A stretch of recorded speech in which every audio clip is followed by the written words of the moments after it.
Hello, my name is Cornelius Cornwall III. I'm here to share my story. I'm a reptilian born in the country of England, Essex, born to a royal family. Because of my royal lizard face, I was banished to the colony at that time of Uganda.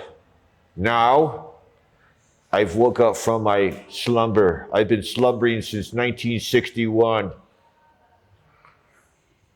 Recently, the Queen has died, and I wanted at that time to come forward with my story, if you understand what I mean. Coming from the royal family, it's not easy growing up. You know, I was banished to Africa, but I was sent parcels once a month. As a lizard, I needed lots of mice, so the Queen would send me personal royal mice from London that they would catch in the subways because it was one of the most delicious dishes that we had in London as a royal family member.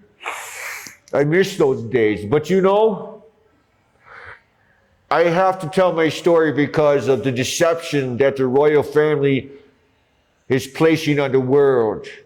I feel compelled to let people know because you see, since I've been in Africa, the Africans have taken me in despite my appearance, despite my hunger for rats and mammals. However, I've come to be fond of the Africans, so I must warn them and tell them the tricks of the royal family. The enslavement, the sorcery that is implied and applied to the African continent by the royals who they themselves are reptilians. I was the one born with a lizard face. I should be the one way. I should be running the crown right now. You see, I was born 2 minutes before Queen Elizabeth. 2 minutes, that's it. I was supposed to be king. Can you imagine me king? I don't even have a place to take a shit right now. And I was supposed to be king. I was going to be king. But I was born with a lizard face, not her. Her vagina is a lizard, but her face was human. So she can blend in with all the humans. You see, that's how we do it. The reptilians. We rule the earth. We rule the humans, but they don't know we're reptilians. That's why I had to go. By age 10, they kept me in the corner. They kept me in hiding. Even one summer I spent in a forest eating rats. It was the best time of my life. But at age 10, they knew I had to go. People were asking about me. They said, "Where is the royal son? We haven't seen him in quite some time." Oh my God! What happened? They put me on a plane and they took me to Africa. And I was molting at that time. I went into hibernation. From age 10 to age 50, reptilians hibernate for 40 years.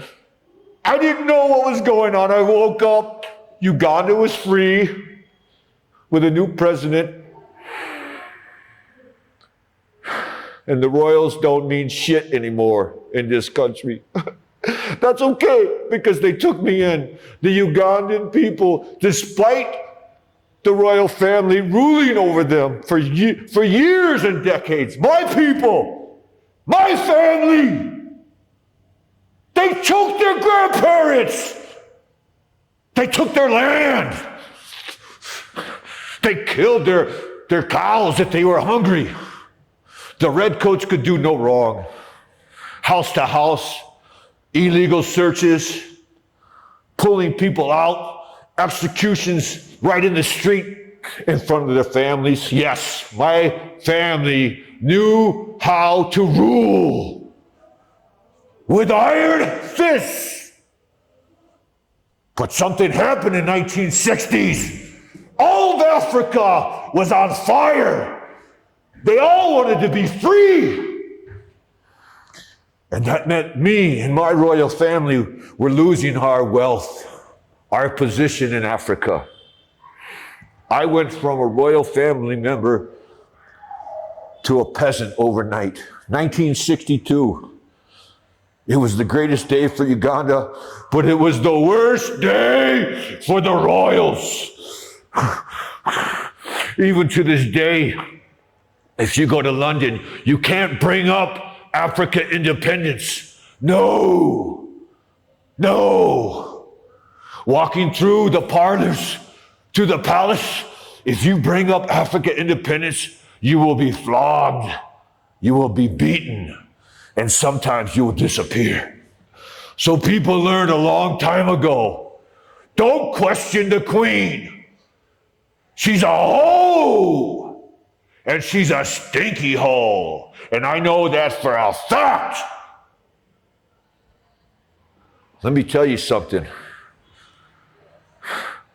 The royals ain't done. They ain't done. That's why I came forward. When that hoe died, it gave me the courage to come forward, because that hoe was my sister. She's a stinky hoe.